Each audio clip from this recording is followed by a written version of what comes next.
You're listening to the Greeks Gridiron, live with Athan Hristodulu.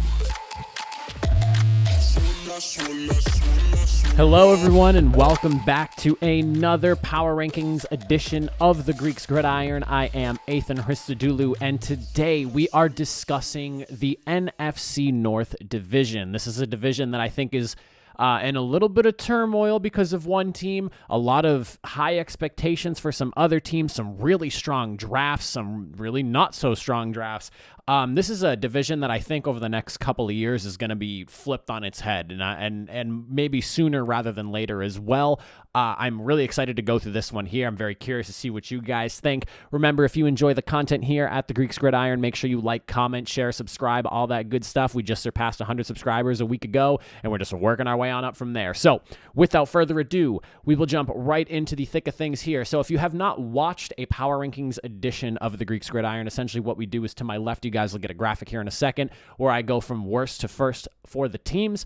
And for number 4 in the division, this is probably the easiest one to decide for. It seems like all the divisions, number 4 is typically one of the easier ones to pick out. But for this one here, I'm going to put in none other than, if my keyboard would work here, the Detroit Lions. Now, I better come out here and say this first. The Detroit Lions, they're in a complete rebuild, so I feel like if anyone's watching this that's a fan of the Lions or a fan of any team in the NFC North, probably not a big surprise for you all there.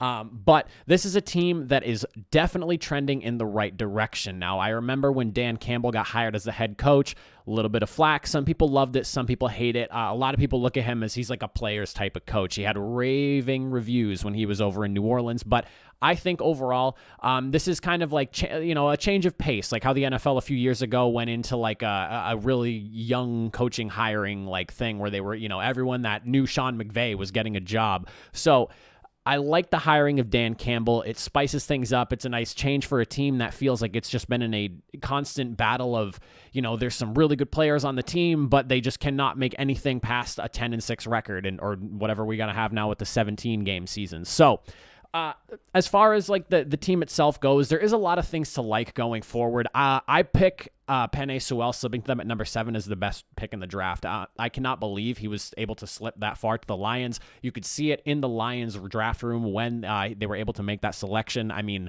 you're getting a player like Penei Sewell who's going to lock up the left tackle position for the next, hopefully, 10 years because he is just an absolute monster of a player. I mean, you can't really go wrong with that pick at number 7 in this year's draft. On some of the knocks for the team that I have listed out here, the trade for Matthew Stafford obviously really hurts the team. I'm a very big Matthew Stafford fan, and, I'm glad to see him now going to a team where I think he has a really strong opportunity at succeeding. But having your quarterback position being held up by Jared Goff, who was struggling on what I would consider a better LA Rams team than this Detroit Lions team, I don't really think this is going to work out for them. I think the Lions have a lot to work on, but they are definitely trending in the right direction based off their draft. One thing I will say for you Lions fans, and if you have not realized this already, you guys are in for one hell of an offensive line. Having your center now and your right tackle locked up and then bringing in somebody like Penei Sewell, I would say the offensive line, at least for the next 3 or 4 years, should be very, very good, and that's probably one of the best position groups to have locked up and solidified. So if they can grab a signal caller in the next year or two, get some strong skill position players, keep shoring up the defense, I mean, it seems like the Lions are trending in the right direction, but for right now, I'm going to have to stick them right at that number 4 spot. Now, coming in at number 3. Now, going from 3, 2, and 1, this was a weird division because there's drama at the top of where I'm putting teams in this division here, and then there's very strong hopes and really good drafts coming from teams at 2 and 3. So what we're going to go with here at number 3 is going to be the Chicago Bears. Now, part of the reason I put them at 3 and not number 2 is just because of the uncertainty at the signal caller position here. Now, they came out on a limb saying that, Andy Dalton was the starting quarterback for the team a few months ago. That was prior to the draft. Then obviously Justin Fields gets drafted at number 11. They trade up for him and snag him there. So, I mean, whenever there's questions at the QB position, you never really know, especially when you're going with a rookie quarterback. I'm somebody that's a big fan of Justin Fields. I loved watching him play at Ohio State, but you never know with these new guys. I mean, as sure as everyone is about Trevor Lawrence, he could literally be the biggest bust since Jamarcus Russell. So, I mean, like, you never really know, but there is a lot of hope. They have the best defense in the division, and the way I kind of have this marked down in my notes here is like, the Vikings and the Bears and the Packers, they're all in like this really weird position of any one of these three teams could be in the number one spot by the end of the year, depending on how a lot of circumstances shake out. Like I said, this is like a very, if circumstances go certain ways, this is how this is going to look. And that's kind of how I relied on putting this division together here. But on top of that, they were dedicating to showing up the offensive line position, drafting Tevin Jenkins and Larry Borum in the draft in rounds 2 and 3, respectively. They got a steal at the cornerback position, drafting Thomas Graham, who he didn't play last year, but was a very strong corner the couple of years prior to that. So there's a lot of like, this team could really be great. And I'm going to come out and say that right now. It was really hard to put them at number 3, but the weight of uncertainty at the quarterback position is kind of how I just think that kind of outweighs a lot when you look at like other position groups on any team. So I'm putting them at number 3, but I mean, if Justin Fields ends up being the starter week 1, which it sounds like there's a possibility that that's going to be the case, I mean, we could realistically be looking at the Bears, being an 11-6 or, a 12. This is so weird saying this out loud, a 12-5 or like a 13-4 team easily, just based off of, how good their defense is. They have some solid skill position players. Allen Robinson's coming back. Tariq Cohen is, he's an underrated receiving back. I really like him as a player. And then, I mean, if Justin Fields ends up being even, close to as good as he was in college, this is a team that's going to have the offense to match the very stout defense that they have. Now, coming in at the number 2 spot, 1 and 2 was probably even harder to decide than number 3. There's so much uncertainty with the Packers. The Vikings had a pretty strong draft, and there was so much to look at as far as, it really boiled down to me just saying, all right, I'm going to make this list based off of a if this is going to happen scenario. If things change in the Packers, it's going to completely blow up my list, but I'm going to put the Vikings at number 2. The reasons being for that, and like I said, this is a team that could realistically potentially jump the Packers. If Aaron Rodgers isn't in Green Bay next year, I think that the Packers slip far in this division.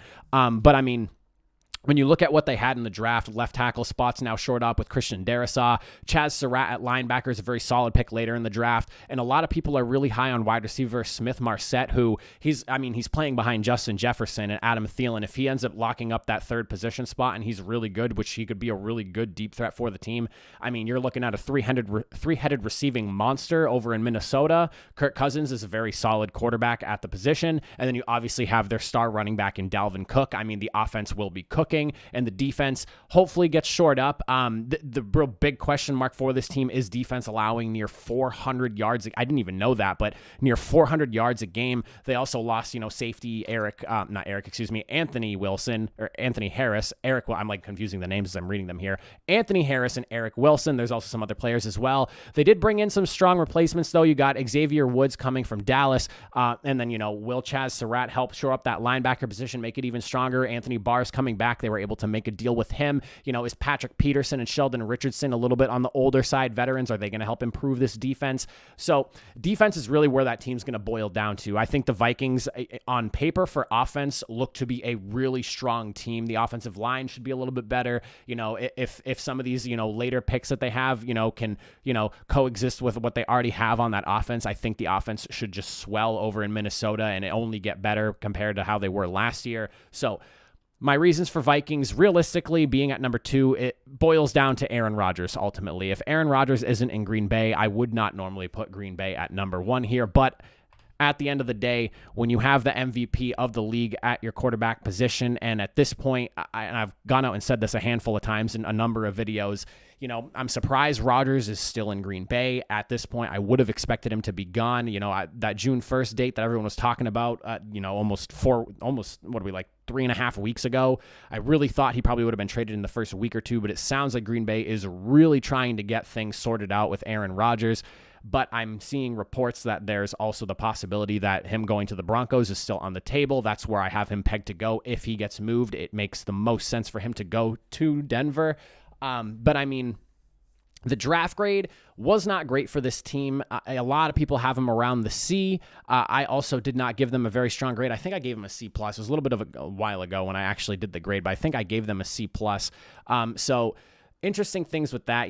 They like address their draft needs, but they address it in a very strange order, in my opinion. I feel that they should have went wide receiver early and then focused on defense. I mean, they got Eric Stokes, who is a very strong athlete at the cornerback position, and they also, they brought in Amari Rodgers in the 3rd round. So like they address needs just like, I don't think in the right order, in my opinion, in terms of value and how they could have gone after some players. But when you look at, and this was something that I completely forgot about until I was doing the research for this rankings video. They do have Devon Funches. He did not play last year. He sat out.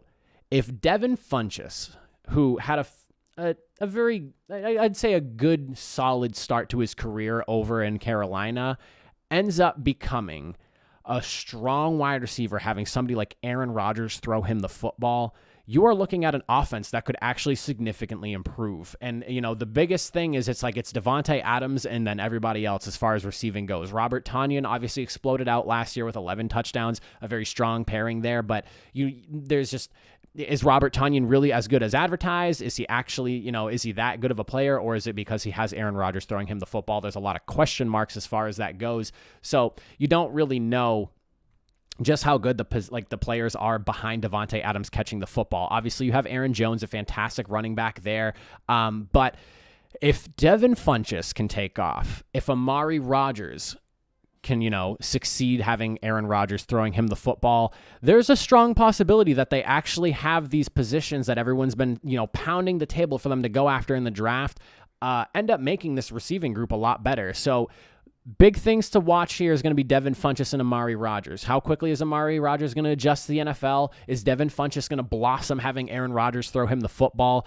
Defense obviously remains a big question for this team as well. They went after Eric Stokes in the 1st round, like I mentioned. They did go after some other defensive pieces as well. They didn't do a ton in free agency to really address any big positional needs, but defense is ultimately the question mark. And that seems to be it's funny because the Bears I have sitting at number 3 with probably the best defense in the division, or the best defense, probably the best defense in the division there. But the offenses, they're just so good that are ahead of them, and this is an offense-driven league these days. It seems like even though defense does end up winning championships at the end of the day, I'll pound that tape, I'll die on that hill.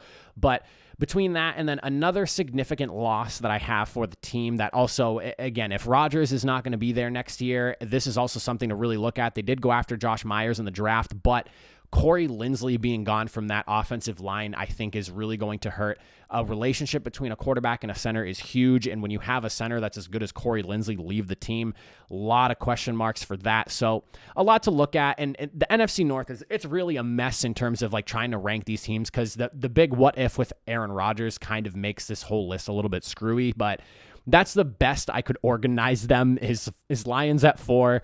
Then from there, the Bears, Vikings, and then Packers. This list could be completely wrong just based off of a bunch of key factors. If Justin Fields end up exploding into the league with that offense around him with a very strong defense backing him up, the Vikings could end up really, end up exploding as the team for this division, especially if Aaron Rodgers is gone. They could end up going with 11, 12 wins for sure.